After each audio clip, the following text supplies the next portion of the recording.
Hello, and welcome to our lesson on future trends in supply chain. This segment will cover designing and operating multiple customer-focused supply networks.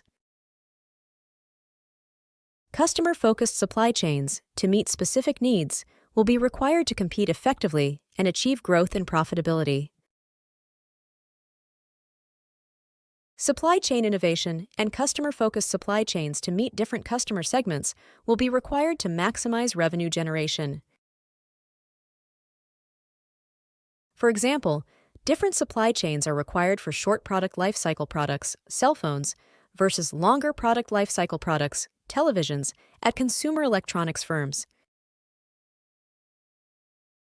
In addition, companies like Dell and Walmart have supply chains that compete not only on cost and quality, but also flexibility and responsiveness. In the future, competitive advantage will require agility, whereas supply chain excellence will be defined by the ability to anticipate changes worldwide in customer requirements, product offerings, supply conditions, regulations, and competitor actions. Adapt to the changes by reconfiguring existing supply chains or creatively assembling new ones.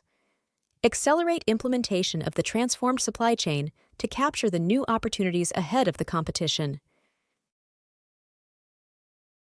Make-to-order product service capabilities will become more important. Multiple global and seamless supply chains will be required for companies to meet needs of different customer segments anywhere in the world. For example, appliance manufacturers have different supply chains for big box retailers versus construction commercial customers. In addition, Tier 1, 2, and 3 suppliers will become more critical to supply chain performance as quality, cost, availability, and other risks anywhere in the supply chain can cause performance problems. Risk considerations. As supply chains become more global and segmented, the identification and mitigation of risk becomes a more critical issue. In fact, risk considerations must permeate decisions at new product service development, production operation, and distribution.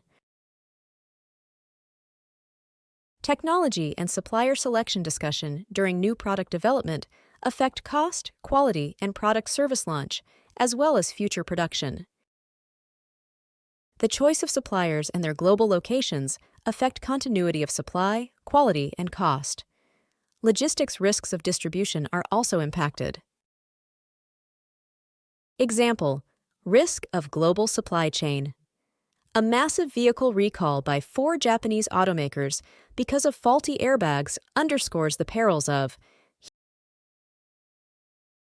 huge global supply chains as companies increasingly rely on a handful of suppliers for common or similar parts.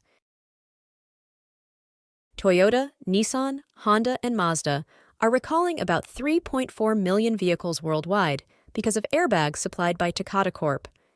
that are at risk of catching fire or injuring passengers.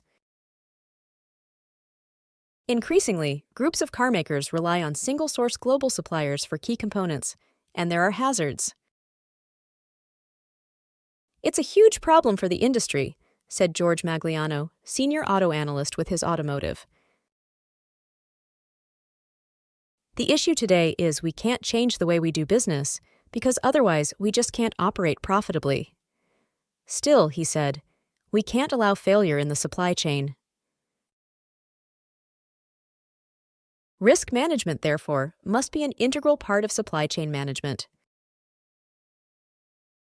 Formal and systematic approaches must be established and applied for the product service lifecycle.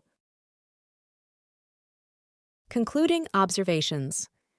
Therefore, for companies to be most successful and maximize overall performance, they must carefully develop and tailor multiple segmented customer-focused supply chains, beginning at new product/service development to meet varying market and specific customer needs.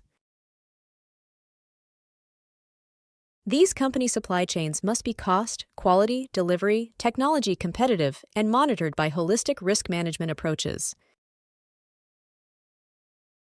This is the end of this segment of our lesson. In the next segment, we shall discuss leveraging e-system technology. Enablers takes on additional focus. This course is presented to you by South Europe College. Thank you for listening, and see you on our next segment.